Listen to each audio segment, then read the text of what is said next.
Hi, everyone. Today, I have a very special episode for you, and let me give you a little lay of the land first.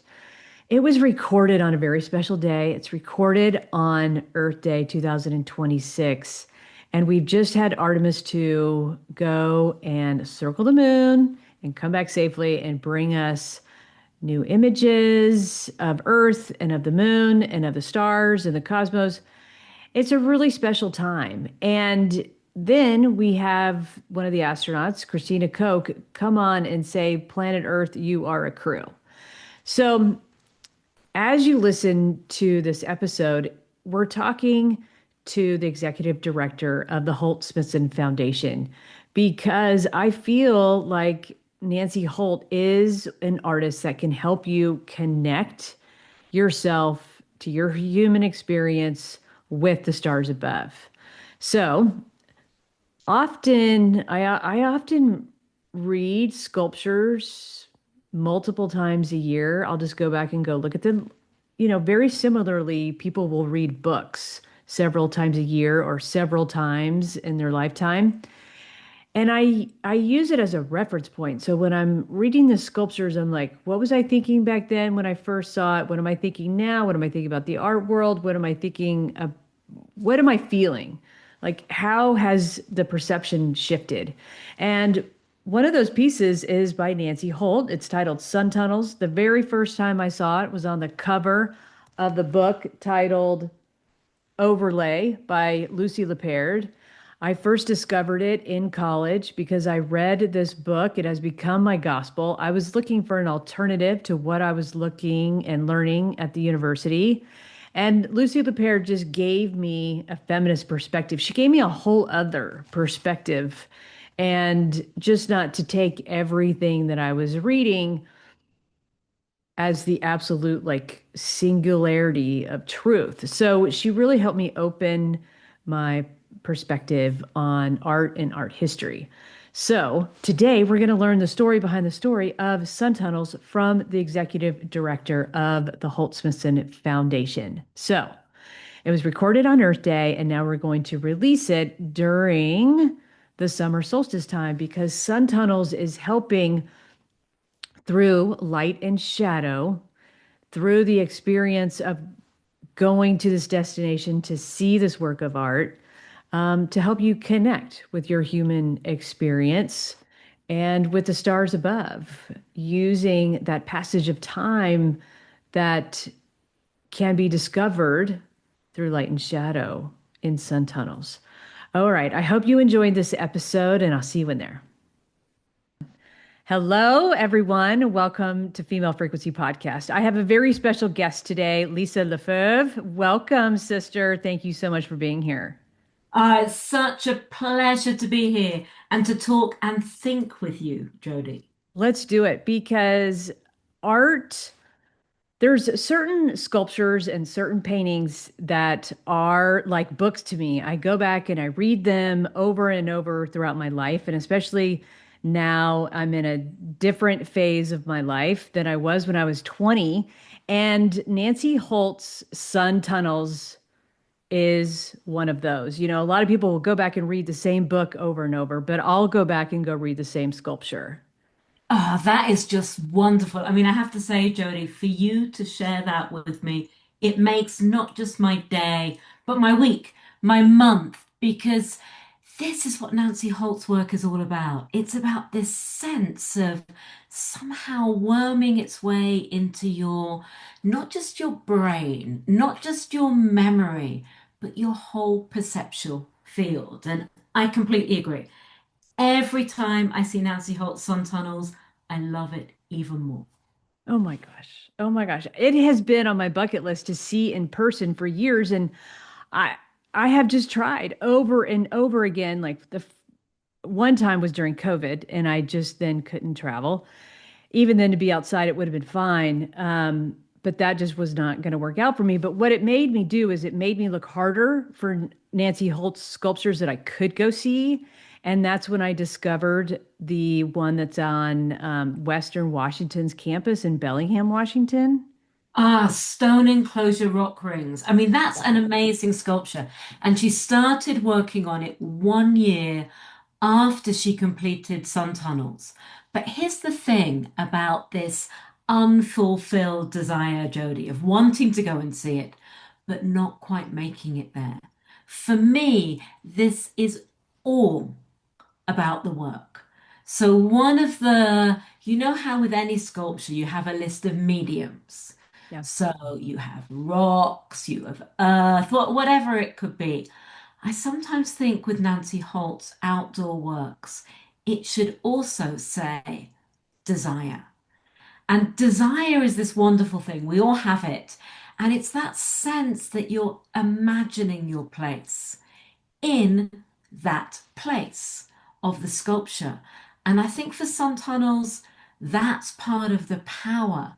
And in many ways, I think, Jodie, you are completely ahead of the game because you've seen this amazing sculpture on the campus of Western Washington University in Bellingham in Washington State.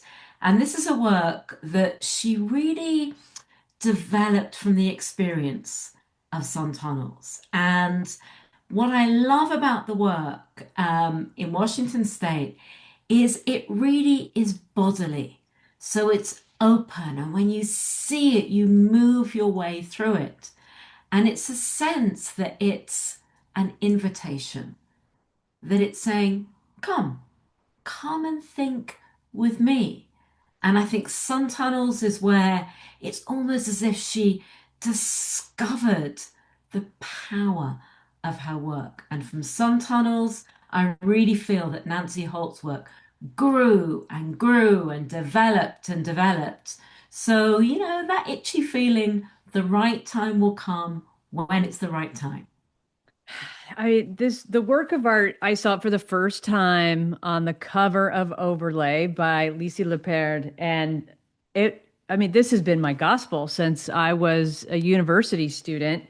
And to now be where we are today. And for the listeners, Lisa is the Holt Smithson Foundation executive director.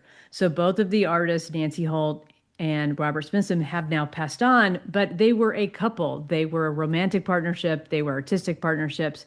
And now with their passing, they have created, well, while they're still alive, they created a foundation. And Lisa is now part of that foundation, bringing it into the future for the rest of us storytellers. So we're going to really dive into the whole story of Sun Tunnels from the very beginning and then how it then grew to be in Dia's hands right now, right? Mm, And yeah.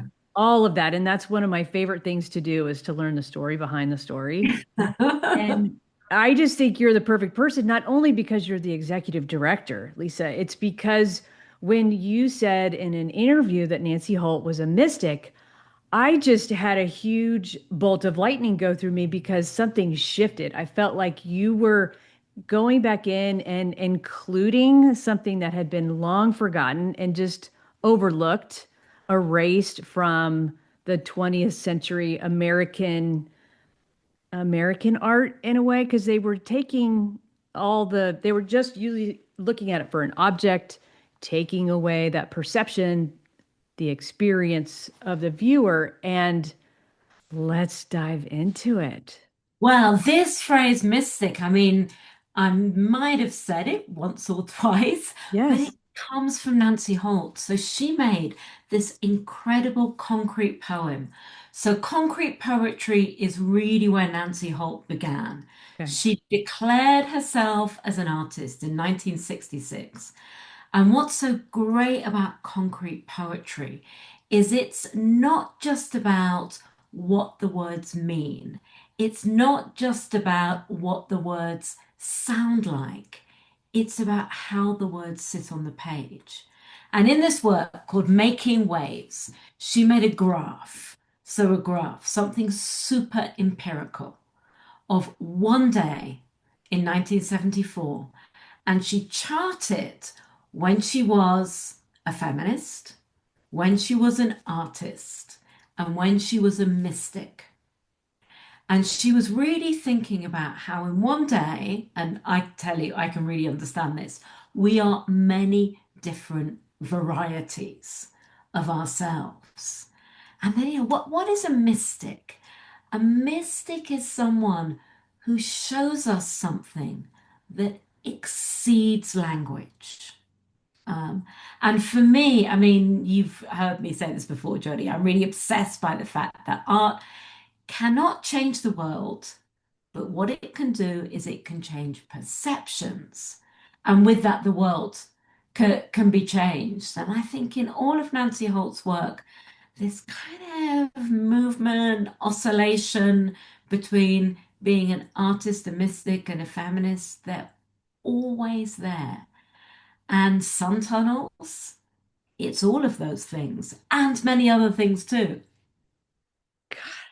Yeah, I love being able to talk about all of this on Earth Day and being able to really bring in some of those dynamic aspects of her creations as a woman, as a feminist, as an artist. That was really using her human experience on our planet, and especially in her sense of place was in Santa Fe, and then creating that work of art.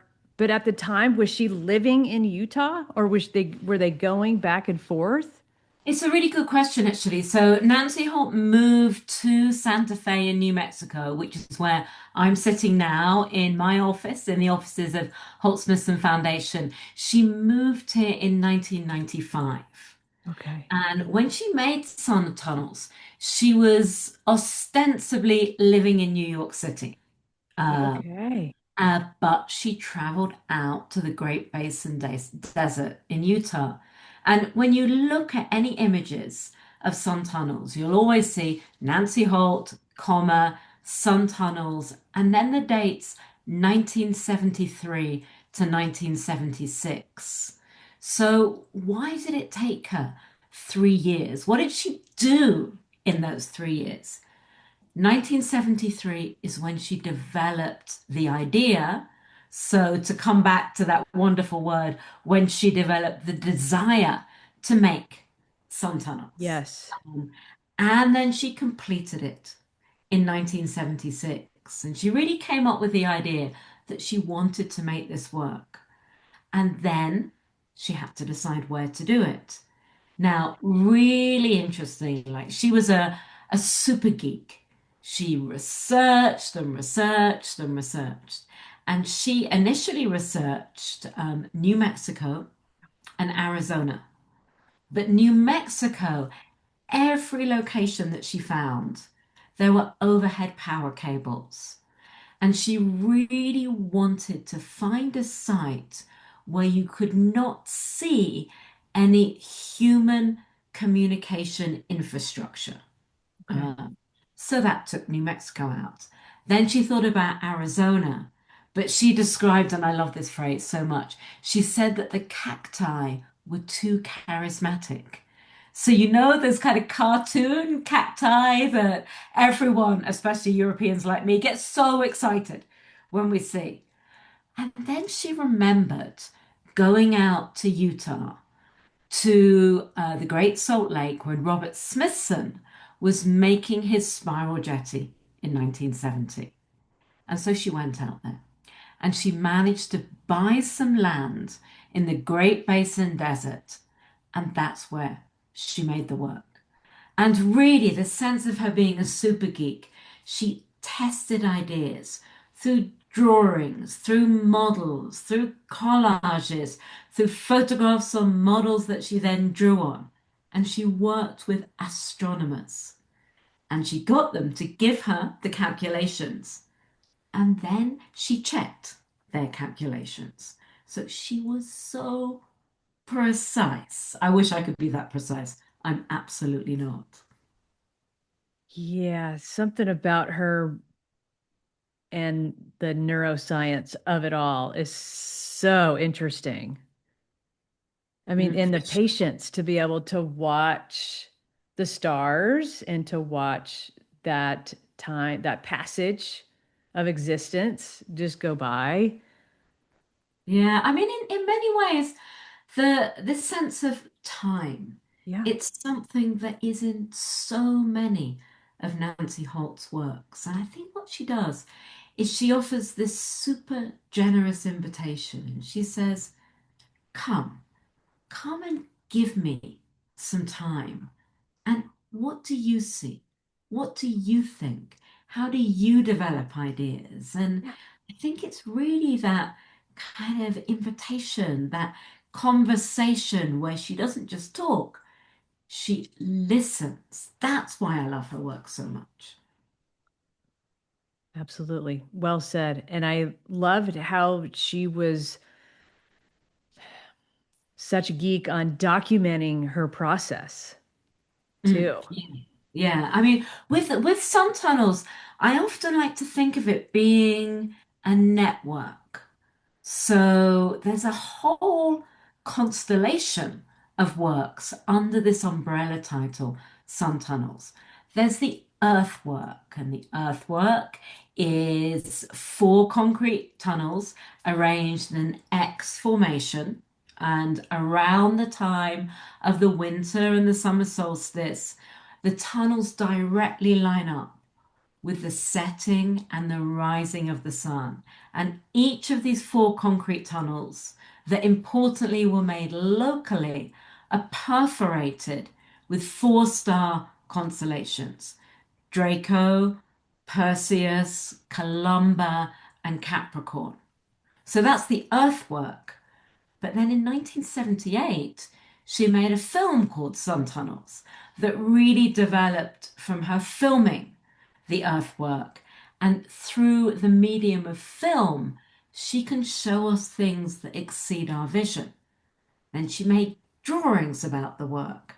Then she made photographic works about the work. In fact, she even made an audio work of driving from Salt Lake City, which is the most proximate urban center to sun tunnels, all the way home to New York City. So there's just so much there. So again, this sense, I really want Jodie to let you know, it's you just haven't got around to seeing it yet. You can really study the work in all of its different manifestations. Yeah. I mean, I guess I might have to do a whole pilgrimage to go for summer solstice and for winter solstice Yeah, just to for be able to, me, in yeah. truth, I prefer the winter solstice. Oh, tell me. Because it's kind of a bit brutal and it's Yeah. hard. And maybe I'm revealing far too much about my own personality here. It's cold and it's a real trek and there's less people. Yeah. Uh, but it's magical whether there's a solstice, whether there's sun, whether there's cloud. It's just amazing. And every time I go, I think about it differently. The last time I went, my traveling companion said, as soon as they arrived, "Ah, now we understand it. This is a sculpture that's an instrument for looking." And I hadn't thought of that before. And I think it is an instrument for looking. When you get there, the sculpture disappears, and what it's replaced with is your own perceptual field. You can really perceive, and when we perceive, we so often focus on what we see. But when you're out there with sun tunnels, it's about what you can smell. It's about the temperature on the surface of your skin. It's about what you can hear. It's this real multi-sensory experience. Absolutely. The whole organs of perception, just your felt senses and everything. When we're talking, as you were talking, I just kind of went down this rabbit hole of art history there because I was like, is she into the Impressionist period? Like, can you tell from any of her records some of her favorite paintings from that time? And then the pointillism, because in this concrete poetry,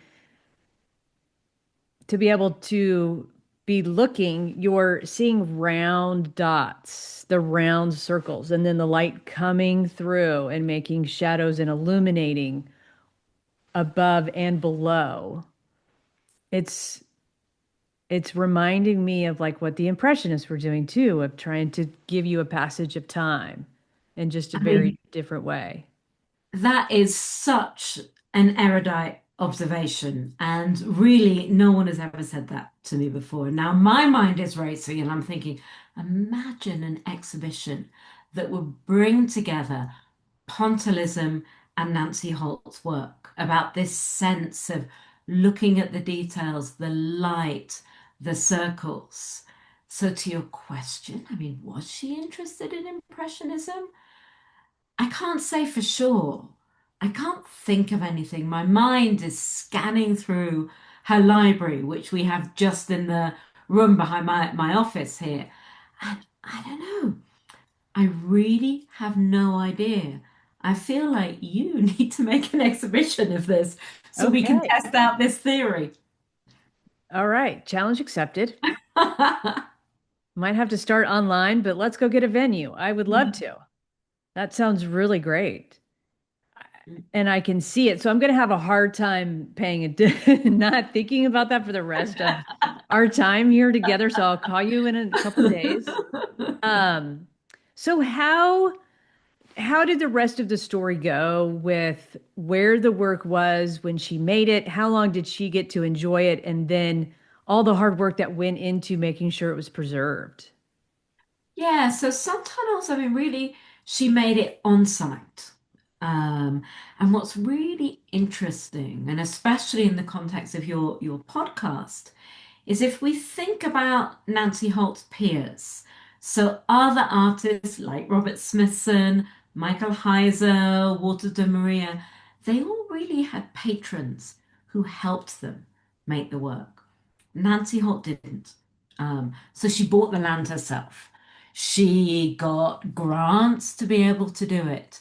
And then she described that she was really hustling to get the best price to work with making sun tunnels. And she said in an interview that she was really bad at it. She didn't enjoy doing it, but she had to. So she enjoyed making the work. She spent time with it. She went back to see it a number of times during her life. But like all really great artists, she loved sun tunnels. Yeah. But then she went on and did other things afterwards. So she was really clear. It's an artwork that will exist for the longest time.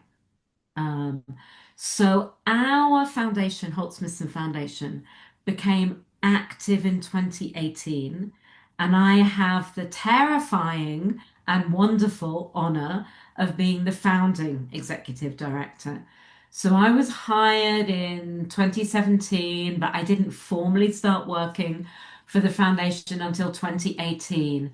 And the very first thing that I knew I wanted to do was to make sure that Dear Art Foundation would be the steward of Sun Tunnels. I mean, there is no better organization. No better one. And I was so happy for you. I think I tried to order you flowers. I just was like, this is the best. Yeah, it's so great. I mean, so great for Nancy Holt, but also so great for Dia. And what made me so happy is that this was the first major outdoor work by a female artist that joined Dear Art Foundation's collection. And this is all kudos to Jessica Morgan, the director at Dear, because she's really looking at the gender imbalance that preceded her. So for me, for better or worse, when I get an idea in my head, I'm like a dog with a bone and I really want it to happen.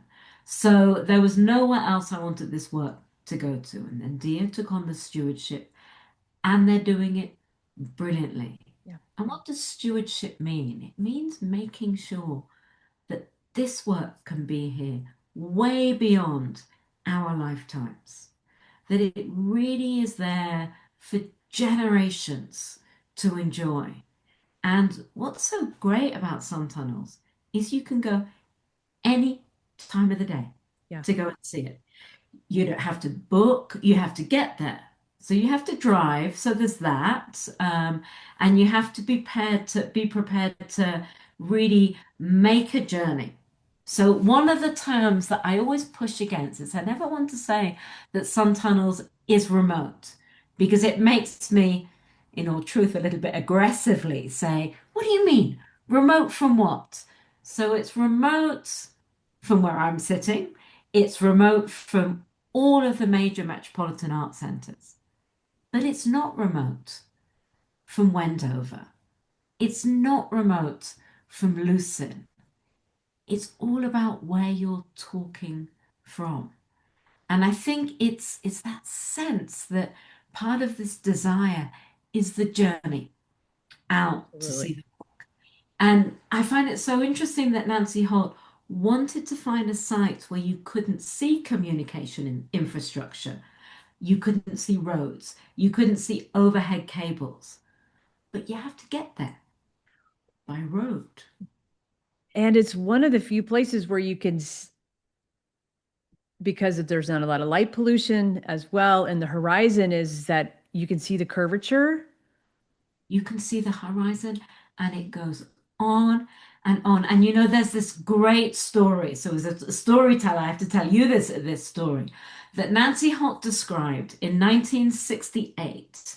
She went to the deserts of the American West for the very first time, and she flew into Las Vegas, Nevada.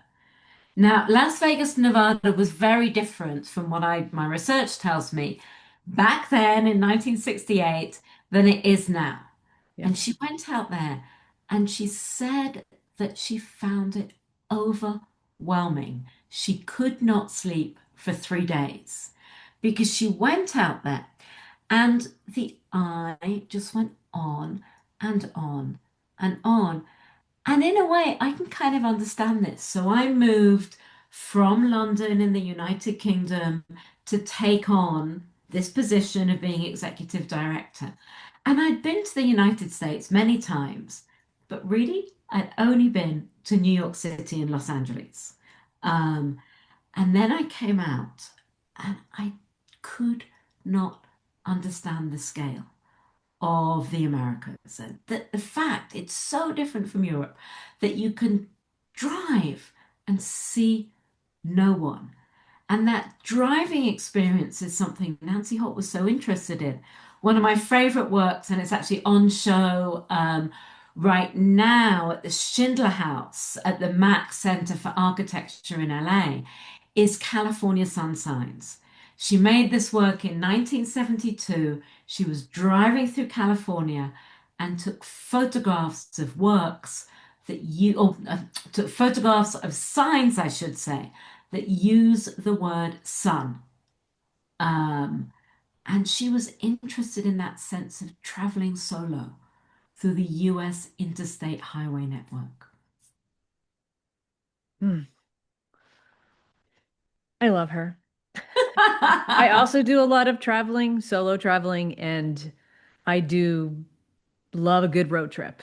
I mean, Mm. even when last year I took a trip through New Mexico and I called it my old lady gang tour. I love that. Yeah, it was so fun. But I just feel a special kinship with her, and especially the human condition of trying to connect us with the stars and even being able to give us a North Star and the real North Star and bringing it down to earth through our perceptions, through a creative visual, and help you have an experience. I think you're right. And there's a real human compulsion to it. And the way that we think about the stars above, we try and map them. And so many different cultures have different ways of reading the stars. I mean, there's the Western way of doing it. But if you look at all the indigenous ways of mapping the stars, Arabic ways of mapping the stars, there's so many different ways. And maybe 2 years ago, I went to the McDonald Observatory in Marfa, and they have this thing called a star party, and it's the most amazing thing. And the expert astronomer takes you through one star map and then another star map. And I think that's what Nancy Holt is saying. Like she's saying, let's just look. at these stars, and she wanted to bring the stars down to Earth. And that's why we name them all these different constellations to try and see something in that night sky when you're away from the glow of metropolitan pollution. Absolutely. Absolutely. I just went to Australia earlier in the year where you can only see certain constellations there. And one of them is the Southern Cross. And I Mm. was so excited to see it. And then I learned how many flags it's on for other countries and why they use it as a navigation tool and how they did. I got super geeky on it too. But then my favorite part is I went home to Hawaii and Mm. realized that the Southern Cross is huge in the sky in on the island of Molokai. You can see it from like February and March.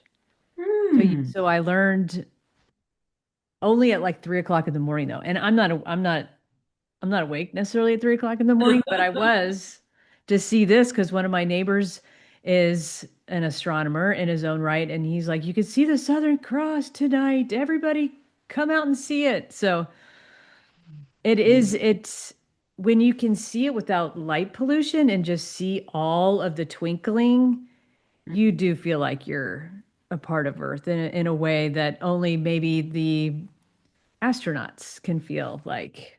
I think you're right. And you know, what is it? I think there's something that we can all agree on.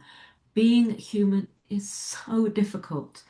Just when we think we are an adult, we think we can get our heads around it, we realize no, it's still really, really hard. And I think that this is something we all share. And we need to somehow calibrate our individual existence to how we occupy the surface of this planet and how we understand our relationship with the universe. There's a great thing, in fact, that Robert Smithson said. He said that when we think about the planet Earth, it's an island in the ocean of the universe.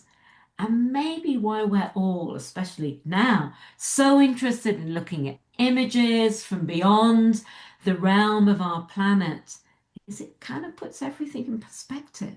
Yeah, And perspective, huh, we need a lot of that. agreed. Agreed. Love thy neighbor. Yeah, a little bit more. And I loved how you just said occupy that space.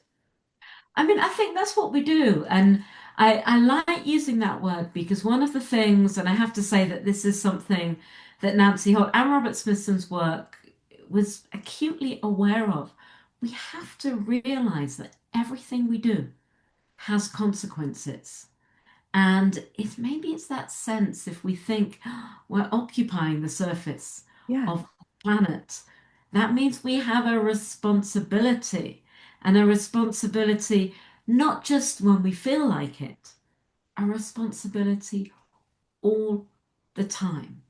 And it's to think about others and others not being just humans. It's about the plants, the animals, the stones, the air, the stars. And I think for me, I find it so thrilling. It's so easy to only focus on the darkness of this version of the present. Mm, But there's not only darkness. There's more and more awareness, and perhaps it's part of the human condition. The more aware we become, the more of the darkness we see. And I think it's that sense that Nancy Holt, she's really a perception artist, I, getting us to pay attention. I know it's almost like my next question should be, do you prefer the earth artist or conceptual artist when you're describing work? But I think I know how you're going to answer. Well, it's really complicated. I think that artists, so artists make their work, and all the artists listening will be nodding, saying, yes, of course, we're artists, we make our work. But after an artist makes their work, it becomes held by art history. Yes. And art history and curators, we're both curators, art history and curators really like to compartmentalize Yeah. artists' work. So in many ways, if I speak about me, Lisa, I want to think about Nancy Holt's work in terms of being a conceptual artist, because this is my big obsession. It's what I'm most interested in. But she would have hated that. Nancy Holt always said that she didn't want to be called a conceptual artist. She didn't want to be called a sculptor. She did not absolutely want to be called a land artist. Her preference would be a perception artist. And so far, Art History 101 has not defined that as a semester course. Maybe, it'd be interesting to try and write that course, but she really saw herself as a perception artist. Sign me up. I'll help you write it. Let's go. Let's do Great. it. Yeah, I just don't think that art history is in that box anymore with the tweed suit with the boring white guy holding a pipe. I feel like the world, because of work like Nancy's, bringing in the perceptions of our human experience we can share and we can get to know each other better. I think so. And in a way, I mean, art history is of course so important, but art history is really about a lineage, a kind of A, B, C, D, blah, blah, blah, blah, blah. Whereas art isn't like that. Art is outside of time, outside of logic. And the work that I love the most, I mean, like you, I really like to talk, but the work that I love the most somehow I can't talk about, it's just so vast and so exciting. It is so exciting. It is. It just gets it's like electricity flowing through you. Yeah, Completely, that completely. frequency of excitement. Yeah, absolutely. Um, love hearing the story behind the story of one of my favorite works. So, as we conclude, I'd love it if you could share a little bit more to the artists that, you've been able to dive deep into two personal artistic archives who have made it into the history books. And from somebody from your vantage point, can you give us like the top three things that you think artists should do now, or what you have found that gave you the most insight into their work that was helpful? Yeah, I mean, it's a great question, and I'm going to give you two answers and then a third one that contradicts everything.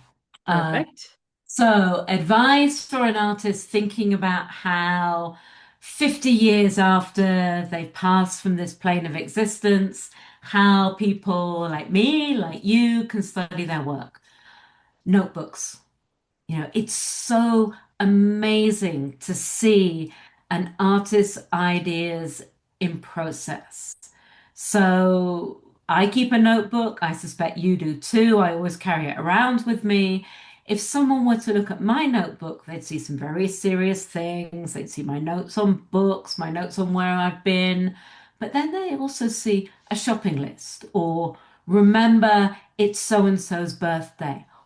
All of that stuff is so interesting. It's the sense of trying out ideas. So keep your notebooks. And along with notebooks, keep calendars as well, because it's so interesting to find where people have gone. So that's one thing I think artists should keep. Secondly, I think artists should, and sometimes, I mean, I wouldn't want to do this, I would feel too uncomfortable, but I'm not an artist. So no one will ask me to do this. Record yourself talking about your work. There's this great organization here in the United States called Voices in Contemporary Art that really advocates for oral histories.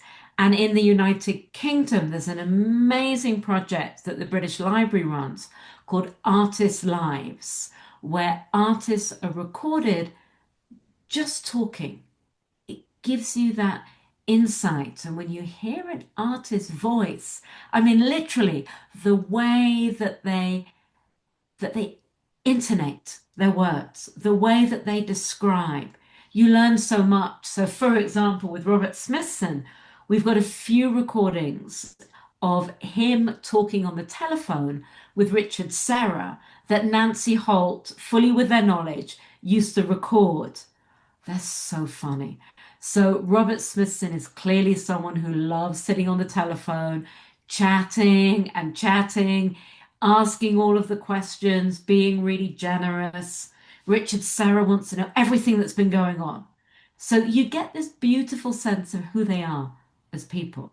So those are the two things that I think are really useful. Yeah. But then the third thing, which contradicts all of this, is I think if you're an artist working now, don't think about this time. That's not your job. Make your work. I worry that sometimes if an artist is thinking about their legacy, they're not thinking about their present. I love art. I want to see what an artist is making, doing, thinking, developing. I love artists when they change their minds and they Yes. contradict themselves. So I would always say, don't worry too much about the legacy. Make work. That's what artists should do. Okay. That's what they should do. Agreed. Agreed. And what's the 411 on the Artist Rights Society with making sure about their photography? Because I think you really are you're a steward of their photography and their imaging. And how do you feel about it? What do you think? Well, it's really complex, actually.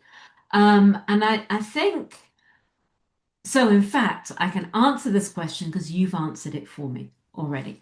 When you think about sun tunnels, you think about it through its images. Um, and the images say so much about an artist's work. It's a means of distributing an artwork. And I feel that it is Holt-Smithson Foundation's ethical responsibility to make sure that the work is represented as the artist wished it to be. Um, and also to make sure that their work doesn't become a backdrop for something else. Yeah. Nancy Holt was really clear on that because so many people want to possess the works with the camera. One of the things that I think is so interesting about the English language is when we say photograph, we say, I'm going to take a photograph. Yeah. I'm going to capture something in photography. Take, capture. It's as if you're taking something away from the work itself. So, one of our jobs, and I'm very aware that I, can be very annoying about this, is just making sure that the work remains as the artist wished it to be. So, if someone wants to make their own work using sun tunnels as a backdrop, is that okay? I mean, would it be okay if someone made their own work in front of Picasso's Guernica? Would it be okay if someone used an image of Guernica on I don't know, a new brand of cookies? Right. And it's the same with sun tunnels. So it's part of our job. And to tell you the truth, most people really understand when we say we're just talking for the artist. Now the artist cannot do it herself. And that's what she wanted us to do. So we have to do it. Well, thanks for being such a beautiful steward for her work. And I mean, I do believe you're an artist because you can speak in such a way that you're continuing her story. Huh. I would never claim to be an artist, but I'm very happy to always talk about Nancy Holt's work because she is an incredible artist. Here, here. Absolutely. Thank you again so much. All thanks to you. A pleasure to talk.